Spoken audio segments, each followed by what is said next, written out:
I think it's recording. Looks like it is. Here we go.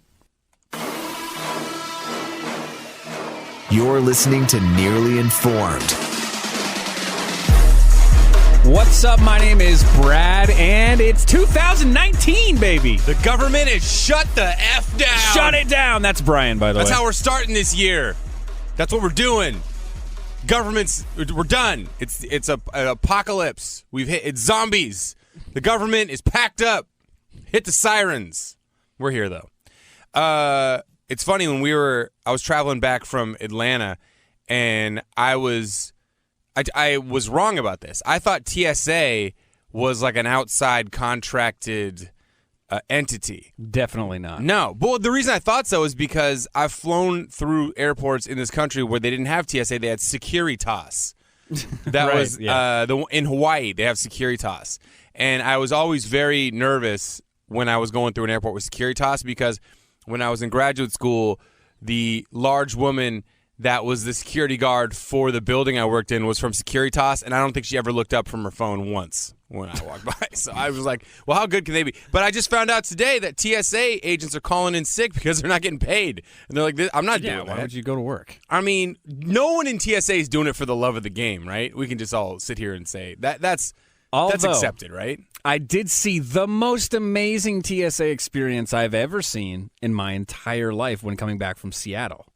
What happened? I'm in the security line. We're doing our thing. We're like a little snake. Boop, oh, you still got a snake? You're not like pre-check or clear? No, definitely don't want to pay that money. Oh, God, it's so good whipping. Just, I know. Just every time breezing by people. I got dropped off at the airport 27 minutes before my flight left, and I was at the gate 17 minutes. Every time I'm in the snake, I think maybe pre-check. Maybe I should do the TSA pre-thing, but then I never do by the time I fly again. I mean, certain airports, it's just, oh, my God. LAX, Seattle, I don't know how you fly out of Seattle without. I mean, that snake that's a boa constrictor. It was all worth it when I saw this empowering moment. There's a girl a few people in front of me, clearly not wearing a bra. It's very clear, white. I'll do the description. You just see the nipples. Yeah, I'll do the description. You can see through the shirt. Was it kind of see-through? Kind of. It's a white shirt. So she's got the dark like blackish hair, tattoos, white T-shirt, leather jacket, black jeans, T-shirts tucked into the jeans. Okay. She goes up. You do the passport /ID /boarding pass thing, and you go through. And she puts her bags on the thing, and she goes, "I'd like the pat down, please." She wanted it? She asked for the pat down, clearly not wearing a bra, and my initial thought was, she's going to own this year. This is her owning her 2019. No, or she's an absolute a-hole. Or she's terrified of the magnetic machine that they say is not going to harm us until it does. And like cigarettes didn't harm us in the 30s. Yeah. I understand. It didn't cause any problems. No. Neither did other drugs. There's no problem with putting cocaine in sodas. Oh man, we're addicted to this stuff. This is good. It's not going to cause any health problems until it does, and then it's a wrap. Right. For all of us. No, I you know what? I'm going to just say that she had a goal of 2019 to be a little bit promiscuous, and she was starting it there.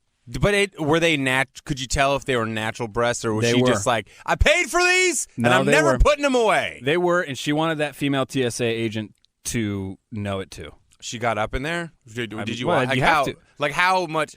They don't pat you down that much, do they? They do the whole swipe thing where they do like a swipe underneath the boob. And oh, really? Yeah, it's a whole thing. Jeez, I've never asked for the pat down. Well, ask for it next time, see what happens. I really don't care if the magnetic machine takes me out in my 50s. By that point, I feel like I've made it. Anyway. It was just a funny experience. Like me and basically everyone else behind her were like, all right. I mean, this government shutdown thing is crazy, though. Like, I do think that at some point, I'd rather have TSA agents just not showing up if they're pissed than coming to and working pissed off for free. Like that. No, like that's one of those jobs though that nobody. I mean, nobody is really like, yo, I have a passion for making sure that passengers don't bring more than 3 fluid ounces on an airplane. Not on my watch. I like wearing this badge. The Paul Blarts of TSA. Yeah, there's like got to be a few of them. I mean, I'm sure there's people who like take pride in everything they do, but Right. I don't think that was, game plan one. I think it was just like, hey, it's got good benefits and good pay. I didn't realize like how much the government shutdown affects everything but politicians. They don't seem to give a rip. No, they still get paid. Pence came out, Vice President Pence came out and was like, I'm not taking my $12,000 raise, okay? Government shutdown. You shouldn't be taking a damn penny right now. None of you. Because they shut down the government, except all they're still funding is all of their jobs. It just seems so Well, it's funny. When a government shutdown happens, they say all non-essential personnel will be asked not to come in. And my question is always, why do we have any more than is absolutely necessary to run this government? Well, I would argue this. Based on what I've seen in the last 2 weeks during the shutdown, non-essential is the politicians. Right. You know who we need? The guy taking money at the Smithsonian or the park gates of Yellowstone. Those people are essential. As far as I'm concerned, when there's a government shutdown, the politicians take off. Go ahead. Just get out of here. Yeah, just take a break. Go back to your home. home. You know what we'll do? We'll make up all that money that we'll build the stupid wall with all your paychecks. If you just stay home, we'll start funneling them all in. Think about for it. 6 months. Think about it. $175,000 per congressperson, right? Mm-hmm. $250,000 per senator. The president makes a cool $400, and the vice president, I think, makes $300 something. Add all those up over the course. That would be it's like a good 80 feet. It's a good solid 80 feet of that metal wall. And then we could all get back to what we were doing where everyone is working but still being completely inept. I do like watching the news when they show the section near, I think it's in Arizona, where they have like samples of what the wall could look like. There's right. like 6 or 7 different samples up there, and it's almost like they're picking color swatches or something for their new wall. I kind of would like to believe, just like the sick comedian in me on the Mexico side of the wall, like guys who the evil guys coming across, not like the good hardworking people who just want to escape and build a better life for themselves. But I'm talking about like MS-13. Yeah, and the Medellin cartel. Yeah, they're just looking at it going like, maybe we don't want to rip the Medellin cartel on the podcast. Okay, on the show. sorry. But no, I was like looking at it like they're betting like, oh God, please don't go for that metal one. Don't go for number 3. Like they're reporting back like, hey boss, they've got a sample there like it's really bad. Like they're going and looking at tile at a store. Like we don't want that tile. That tile will prevent us from doing what we need to do. Politics this week have been crazy, and I'm not even in a way where it's just wild with the new Congress, the congressmen, congresswomen, congresspeople getting sworn in, and all the diversity and the youth. Man, I don't know if you saw that video of Congresswoman Alexandria Ocasio-Cortez from, I think she was a teenager, maybe 19, late teens, and she's reenacting a scene from a dance from the Breakfast Club with some of her friends, right? And it went viral from this conservative blog or something, as someone's supposed to like take her down a notch. Like, look at you voted for this? Yeah. This slut dancing on a rooftop with her, this fully clothed woman doing a very popular scene from a movie with her Boston University shirt. How this dare she? Goes uneducated monster. And it just made her look like beyond adorable. I saw it and I was like, we need more. I want jazz hands all the way into the I want more of that. I want the West Side Story in the Congress. Like, you can say what you want about, I don't know her views yet. She's very new to it. I know she's a little bit more like extreme liberal. Mm-hmm. But what I would say is I just like the youth, man. The energy, the excitement. Like when I watch those Kavanaugh hearings, Chuck Grassley makes me sad. Like like he can't talk without sounding like he's drowning because his face is falling off of his skull. You know what I mean? It's just like he looks so unhealthy. Oh, well, listen here, I'm gonna shake a fist at you. It's like you're the oldest person alive. This is Nearly Informed with Brad and Brian. I don't know what we're getting into, but I'm still kind of stuck on the. Oh God! Well, I'm mortified by what's going on in this country. I'm not supposed to sound like this, but my mouth is draped off my face like a horse. You never like a horse lip? You ever go up to a horse and just flip his big old stupid gums around? We just need younger people. I don't care if you're an old person who acts young, like Betty White. If you're Betty White and you can like dance and do some stuff and you've got like moves, that should be the rule. If you can't do do a basic like electric slide or like the scene from Breakfast Club on your way in. You're too old to serve. Right. Like we just offense, but like you can't do it. Like there's a physical fitness test to get in. It's not much, just a 2-step. Here's another thing from politics too that I thought was I thought it was funny for reasons that I don't think people think it's. I just don't think people are appreciating the humor in this. But another congresswoman, Rashida Tlaib from Detroit, she's a Muslim, and she, at her victory speech, the little victory party, here's another thing about the shutdown. They had all these receptions. Yeah, no! It's paid for by the political parties, no, not the government. No, donate that. Donate that to TSA, donate man. to the furloughed workers who got furloughed the day before Christmas. Right, donate that to TSA so no, there's less snake lines. So she said that when she was talking to her son about, joining Congress and working in Congress, and she's talking about Trump, and she's like, I'm going to impeach this mother effer. And everybody, the funny part was, less people were offended by her stance about impeachment. Like, that kind of just went like, well, a lot of Democrats are saying, that's what like, people say impeach, now. impeach, whatever. And that's the platform that she ran on in Detroit, which, that's a very, very liberal area, and I'm sure, like, you get that impeachment rally cry going. What I found strange was that her kid is, like, 10, and they were like, she said mother effer to her 10-year-old.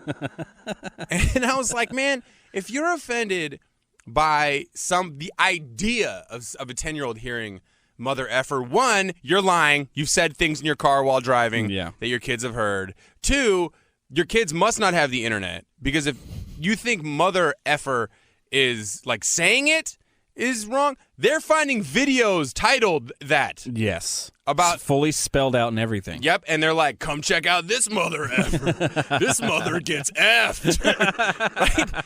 Okay, that. And third, you haven't played Fortnite.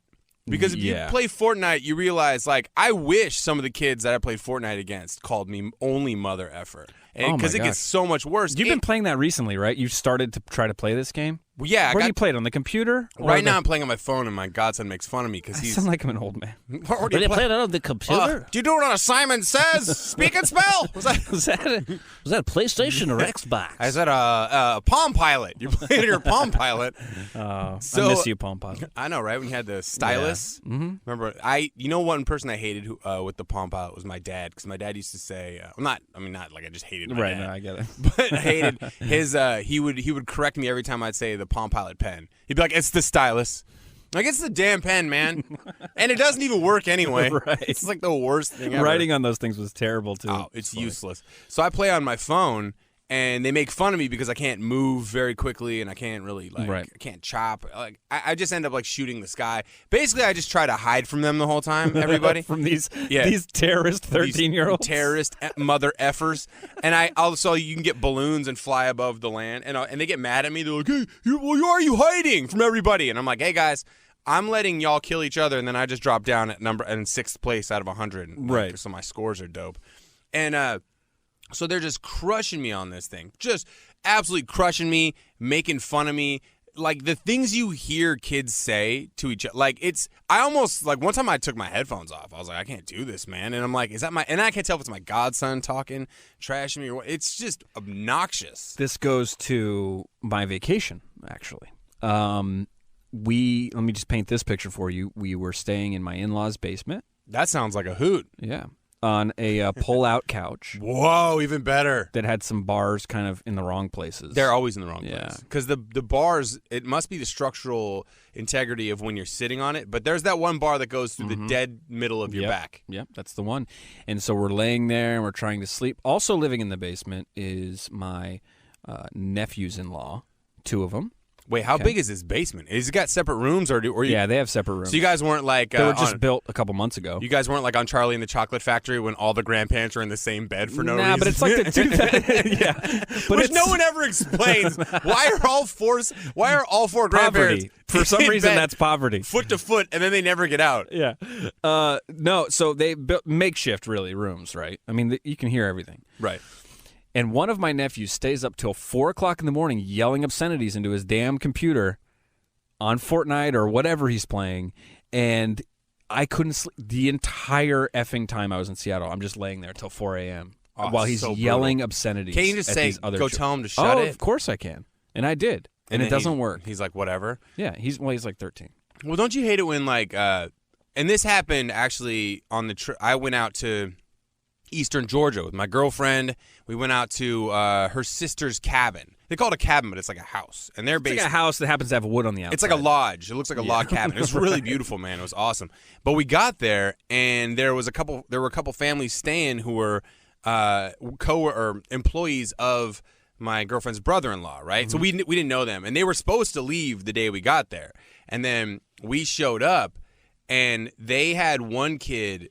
And this drives me crazy because you can't discipline someone else's kid. You can just politely ask them to like stop doing things. Or can you discipline someone else's kid? That's a good. I mean, I do because I don't care. Yeah, but would you be mad if someone else was like Declan and like got mad at your Yeah, daughter? I'd probably beat him up. Yeah, so you'd be mad about that. Yeah, but Brad, but you think that? I mean, you. I might look at the parent and say, "Your kid's not allowed to affect my life." So you fix the situation or I will. That sounds scarier. It's like something Liam Neeson would say. I will find you and your kid. But this little kid was like standing on tables and like, and the parents would be like, hey, get off the table. But then they'd be up again. And you could just see it annoying my girlfriend's sister. Right. And because it's her house. And they're like greasy hands are like on furniture and stuff. Yeah. And the kids. The only time the kids were manageable is when they were in front of those stupid tablets, right? That's so sad, right? Yeah, in front of the tablets. But then, so part of me is judging them like, oh, you're just going to leave your kids on these tablets all the time, it seems. And then when they take the tablets away, the kids would be maniacs. You're like, give them get the damn tablets back, Yeah. all right? I don't have time for this. This I have is our a nephew New Year's that trip. he can't function unless he's on the tablet, and I'm fine with that. Just go be on the tablet because it's the worst when he's not on the tablet. Yeah. And Declan only gets 20 minutes a week. But I guess there's certain extenuating circumstances. I think restaurants we've talked about. You can tablet it up for your kids being an a-hole in a restaurant. Airplanes, dude, I'll give your kid a tablet. I'll give him my laptop. Just shut him up. Have tablets. Yeah, for just kids on just planes. handing them out. You get a tablet. You get a tablet. Like I just want to be able to sleep, like relax. The $21 one you buy at like Best Buy. Dude, this little kid pulled a gangster move on me. On my flight back, my window shade was open because I like having the shade open. He was watching a movie. He reached over and just shut it in front of me. He was like 9. It was so gangster. Yes. And he didn't say anything. He just like and shut it. And it was so gangster that I respected it. I was like, damn, all right. You're like, I guess that's going to be shut And now. I even apologized to him, I think. I like look for, yeah, it's kind of bright right now and you can't watch your movie. But I was like, man, he didn't even ask nothing. He just was like, that's not your window, that's our window. And I am shutting it. Declan kind of did a gangster thing like that too. Her older cousin tried to tell her to stop jumping on the couch. He's like, you can't jump on the couch. And she looks at him, cocks her head to the side and says, you can't tell what to do. And then just stared at him. That's like a riddle. And I know, I was like, what? And then she continued to jump on the couch until I was like, Declan. No, you didn't even say it. You're just like, you just look at her like, Meh? And she's like, I can't jump on the couch. Exactly. Can't tell what to do. That kid just walked off like, I can't tell. I can't tell what to do. I'm mystified. Am I stupid? What are we going to talk about next? Oh, we're gonna rip through some comedians who stepped in it this week. All right, cool. Find Nearly Informed on Instagram and Twitter at Nearly Informed. You can do that. There's literally no content up on Instagram or Twitter. Yeah, not yet, but we're waiting to put like good stuff up. Yeah. You know, people going on some weak ass Instagram game.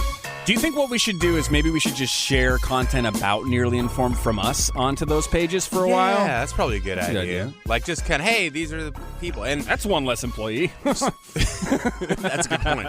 And starting next week, we're gonna have regular guest rotations. I know we've said that before, but 2019. New year, new us. I hate new that, year, man. new crew. I hate that, but also here's the thing: in radio, you kind of feel like you hit a finish line right around December 19th, and you're like, ah, and then you get to it, and you're like, all right, you know what? It's not that it's a new year in terms of 2019. It's like a new radio cycle. Like It's a mental reset. right. And if Get you ever organized. want proof of that, there's a website called allaccess.com where every day they post who's getting hired and fired. Watch that thing in December, January, and you will see that it is a radio reset. it's a This person's fired. That person's fired. This rotating person's door. hired. That person's hired. The saddest part, just behind the scenes in radio, is when you see a station do like a really weird formatty flip, but then they kind of keep the people, but you know that they're not gonna for long. But then those people also are just like, they get way over the top positive on social media, as if that's gonna stop it from happening. Like when a station that never does Christmas music is like, hey, we decided we're gonna do Christmas music. And you're like, oh, it was good run. I'll never. That actually just happened this year with a specific station and a friend of mine.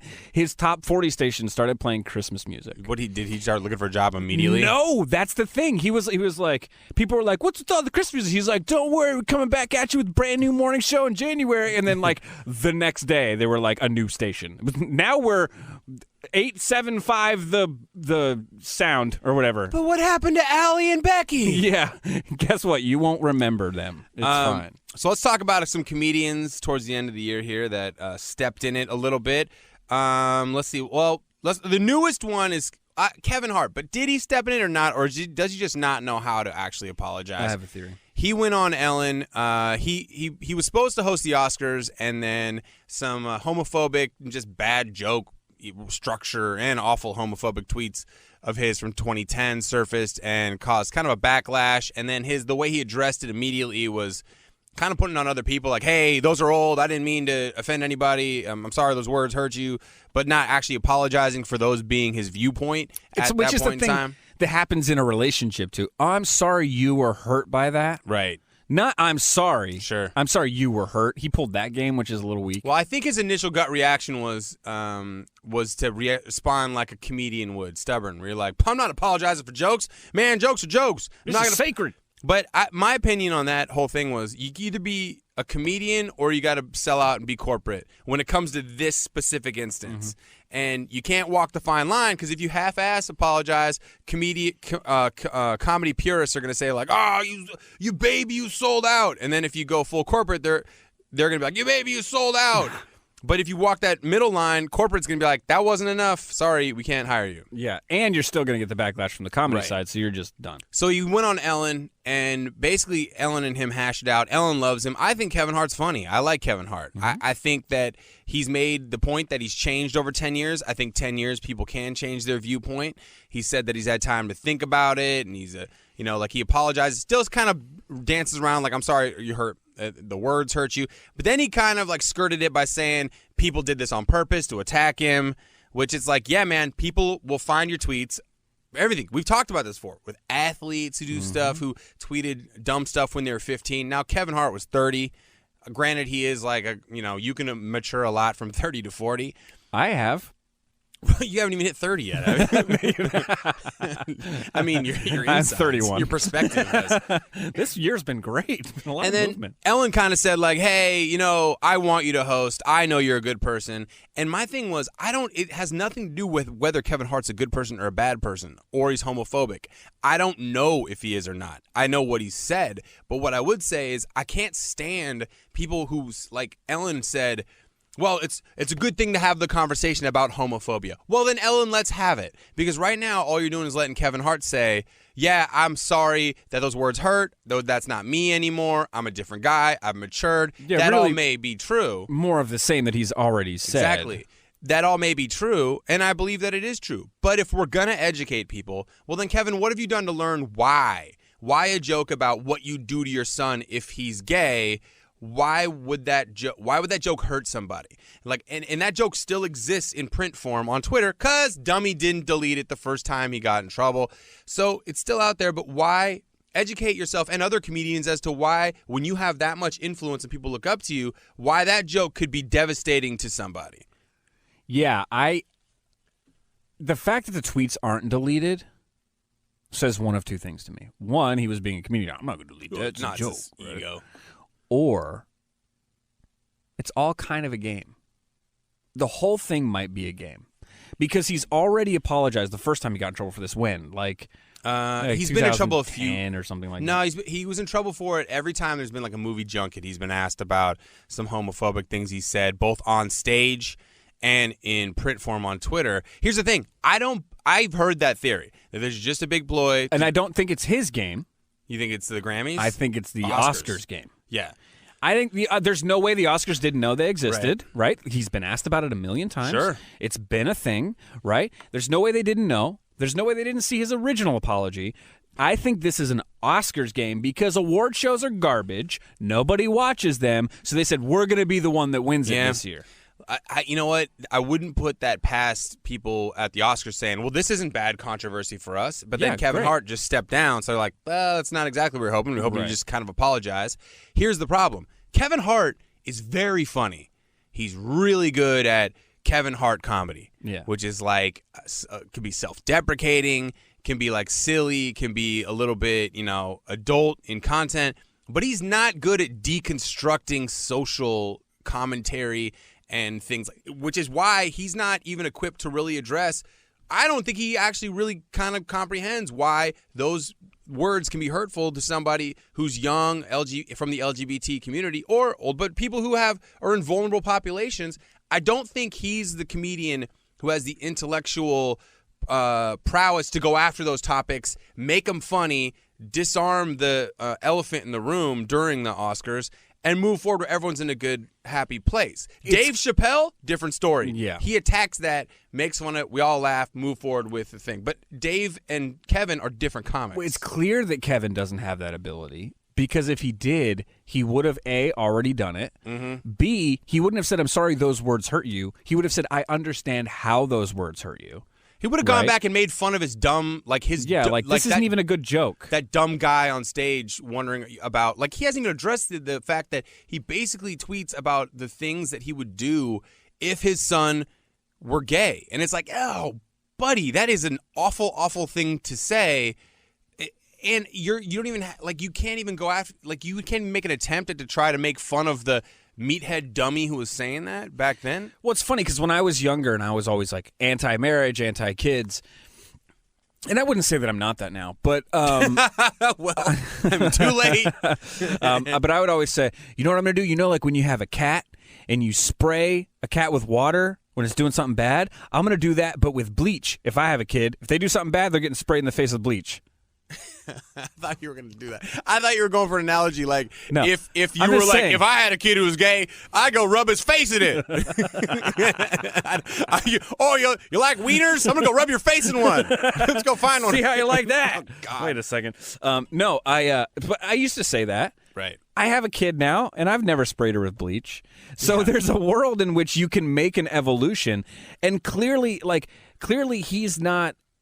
I can make fun of the guy who said those things. He was an egomaniacal, early 20s douche, right? With no grounded perspective. Yeah, I constantly say, if I met younger me, I would whoop his ass. He's an idiot, right? But there is none of that humility from Kevin. He's built his entire comedy career on his ego. But also being self-deprecating, I just think he's not comfortable addressing those topics, which I think is I think he's not going to host the Oscars because he's not the type of guy to go after those. Kimmel could do it. Fallon could not. Jimmy Fallon would not be able to handle that. Right. Seth Meyers might be able to. He could barely handle his own night show currently. So. James Corden would not address that. That's not his thing. See who else? Chappelle definitely would. Jeff Ross. Jeff Ross would. Come on. I mean, Jeff Ross would just start roast. He'd turn it into a roast, and Would he roast his younger self? That would be funny. It would be funny. I mean, that's funny. What would you say to your younger self? Because, I had no ego. I would tell my younger self to get more assertive. To get some confidence. I probably would say the opposite thing that you would say to your younger self. Yeah. Because I walked on eggshells. I never wanted anyone to be upset with me. I was worried about what people thought. I always wanted everyone to be happy and like me. Now looking back, knowing some people just aren't going to, and it has nothing to do with you, or some decisions are outside of your control, but stand up for yourself. Don't just get mowed over, to a point. That would be my advice for myself. Well, I would tell my younger self, I would say, stop getting distracted. Stop being distracted by things that your ego is telling you want and need, and focus on the thing that's actually going to give you the thing your ego actually wants, which is a successful career. Because younger me got distracted a lot. Cars, women, booze, all that stuff. And I would just be like, dude, stop getting distracted. And then I would beat his ass. He needs his ass beat. I'm also glad for younger me that I didn't come across any sort of financial stability until I was 29 years old. Because in my 20s, I sacrificed everything, lived in squalor, and on 2 bagels a day to do comedy in graduate school and was like nice to everybody. And then when I got a little bit of money, I was like out till 3:30 in the morning, like rolling into the radio station in the same clothes I wore the night before. Yeah. And I just in like the last two and a half years have been like, yeah, that's probably not a sustainable business plan. Yeah.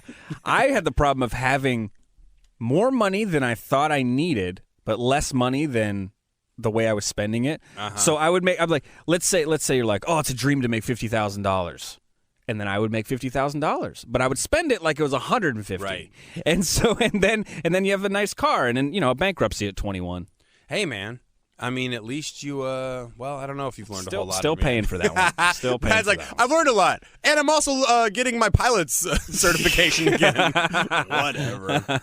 You know what? Some lessons are just too cool to not learn. That's true, especially if it involves airplanes. Yes. What are we doing next? Next, I want to talk about Tiffany Haddish real quick, New Year's Eve meltdowns, and then whatever else we think of before the show's over. This is Nearly Informed with Brad and Brian. All right, it's 2019, new show, new crew. We got Brad in here, we got Brian in here, and get out.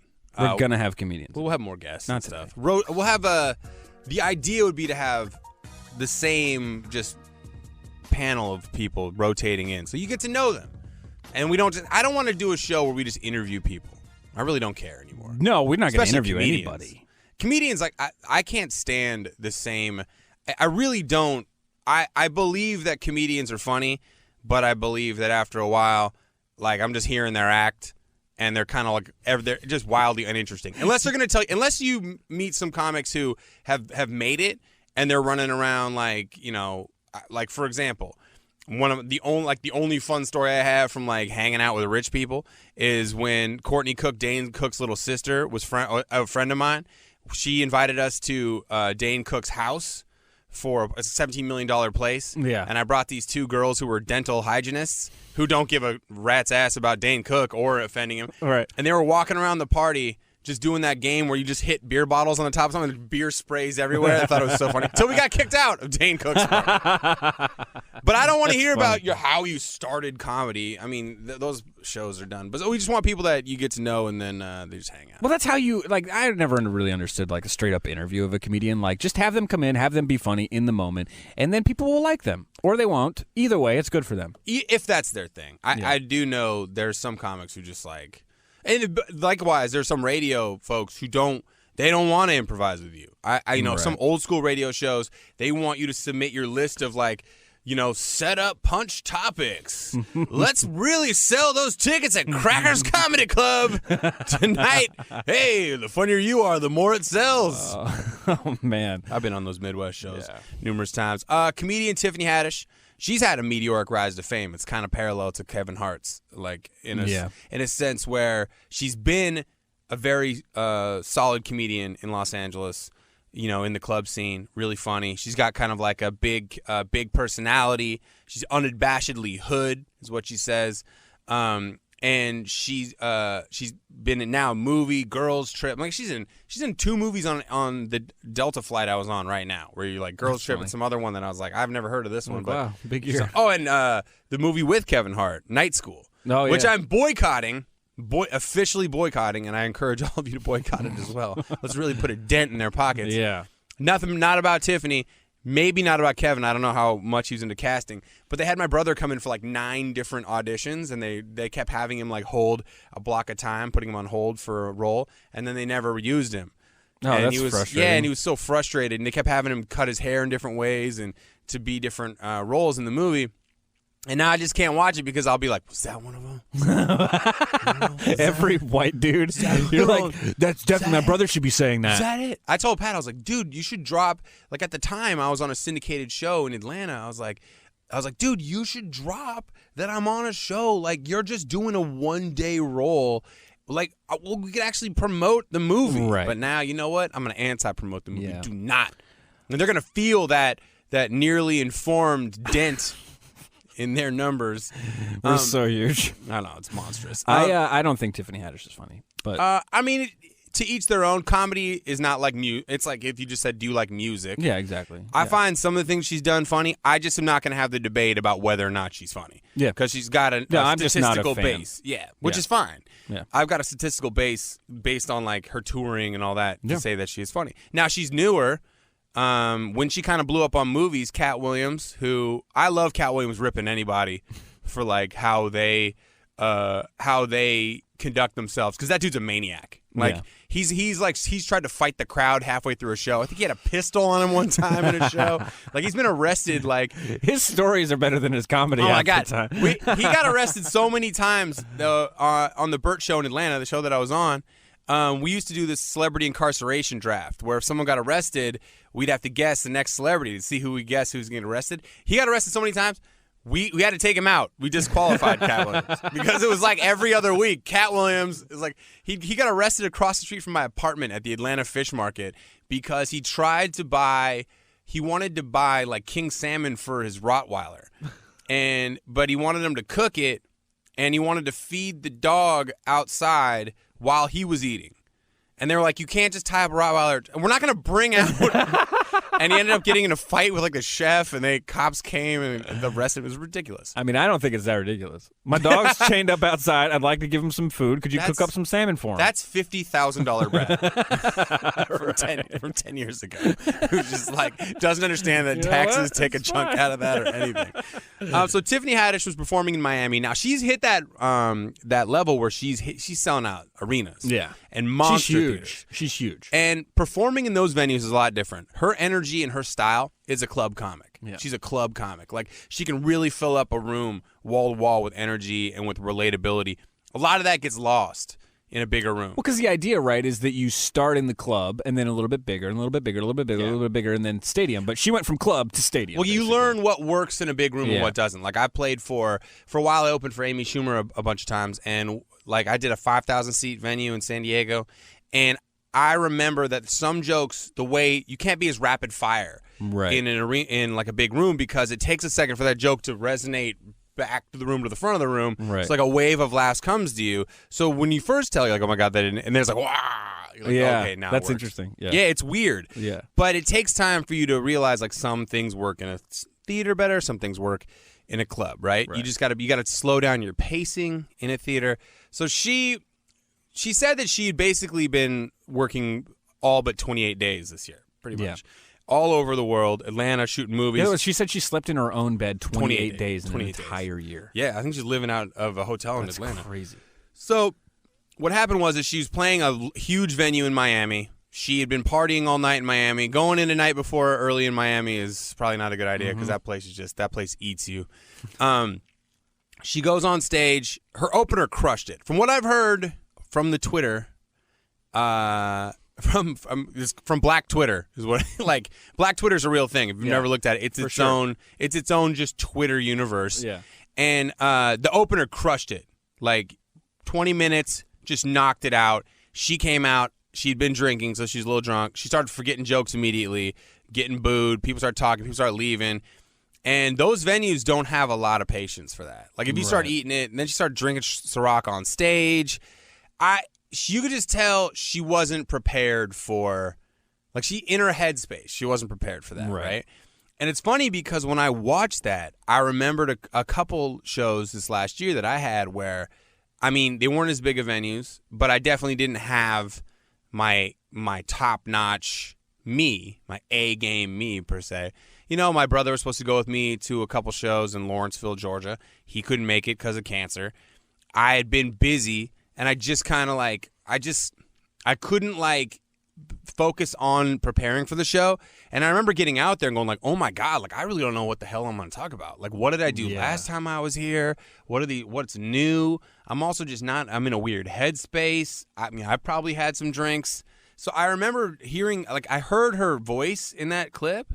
In the clip where she's like, I don't know what I want to talk about. And I'm like, I've been there. Yeah. You that- immediately like, I feel for you. You hear right that now. whole, like, the excitement is gone in the room, and now they're like, all right, give us what we came for. Yeah, we paid you to come give us a show. You can't stand up there and say you don't know what the show is supposed to be about. But what I will say that I thought was really interesting with her is because she addressed it on Twitter and just said, yeah, that happened. I wish it didn't. Her reaction to it was great, I thought. She's like, no, I'm not used to this. Now this is going to be on TMZ. And like, it's a whole thing. And like, maybe last year it wouldn't have been on TMZ. like her, because she went from kind of nothing to everything all at once in the last 6 months, really. From hosting, I forget what show she hosted a show, all the movies, all that stuff. It's been crazy for her this last year. And I think the interesting part is what I really loved about it is that it's not that if you're gonna bomb, especially on holidays, man. Like if you haven't bombed on a New Year's, like in terms of the crowd being too drunk or too wild or you being too wild, you haven't been doing comedy long enough. Right. I feel the same way about St. Patrick's Day. That is one of the worst days to do stand-up in the world. Everyone's hammered. They just want drunk jokes the whole time, and they're not listening. And it's not about that specific moment. It's about what you take away from it and how much you let it affect you. You know, and for her to like get on Twitter and say, hey, this happened. I wish it didn't. I'll be better next time. I'm thinking about it. I'm praying. I'm praying a lot. I've learned some lessons. I'll be back better. That's more telling than the comic who just chooses not to acknowledge things. Here's the thing. I don't think she stepped. I mean, we say she stepped in it. I don't think she did. I think she had a bad night. She owned it. There's not going to be backlash from this, right? No, she stepped in it in terms of the the professionality of it. Right. No, I get that. Like she should getting hammered the night, like being. I just think she was too ready to celebrate and not ready to work, and that's totally fine. Take some time off. At this point, after all those movies and after all the success she's had, people know she's a good worker, right? People in the business know she's a good worker. Like, she's not going to lose out on work because of this. Not in the film industry, but there is a chance that there will be, let's just put it this way, there's a couple venues holding their breath that have her coming. I'm sure she's booked at some theaters. Right. And the next 3 to 4 venues she plays, if she goes up there and just tanks it again, or even a little bit, probably not even just a full tank, even just a shadow of a doubt that she's not ready for this. I mean, crowds will bait you into that. Yeah. About 10 years, 15 years, 12 years ago, something like that. Real life trolls. Bill Burr, who's one of the best comedians on the planet, went on the Opie and Anthony traveling virus tour or whatever. And it's basically it's chaos. Yeah. And he started getting booed immediately, and they did 15 minutes of just crapping all over Philadelphia, right, where the tour was at, and just telling them that their whole city rallies around a fake boxer. Like that's their identity as a guy written in a script. That's funny. It's not even a real guy. like that. Your best athlete was in a movie, like he's a fake athlete. And he said that the first 3 or 4 times he got back on stage, because it was so funny that he got booed and people loved that, oh, he's embracing it. Yeah. People started booing boo. He's like, nope. No, no, we are not doing that again. But the interesting part is that kind of helped him blow up. So it went viral. Yeah. So if Tiffany can pull it out of, make sure that she's got her set right and she goes and crushes it for the next couple venues, this actually will make her a bigger comedian. Yeah. Than just if she would have gone up there and knocked it out. If she would have gone up there and crushed Miami, we'd never know. No one would have said a damn word. Business as usual. Which goes back to why the Oscars knew those tweets were there, still hired Kevin Hart. Kevin, we wouldn't have known the Oscars were happening unless this happened. I still don't even know when they are. I just know that Kevin's not hosting it, but now I want to know how he responds. We'll be back with more Nearly Informed next week, right? Yeah. Okay, cool. Monday. This is Nearly Informed. If you like this show, find it on the radio.com app and subscribe. Celebrate Venus Fashion Week and discover the new fall fashion collection at Venus. And for a limited time, get a $40 reward code good on your next purchase when you spend $100 and use promo code BOOTS. Just go to Venus.com and save during Venus Fashion Week.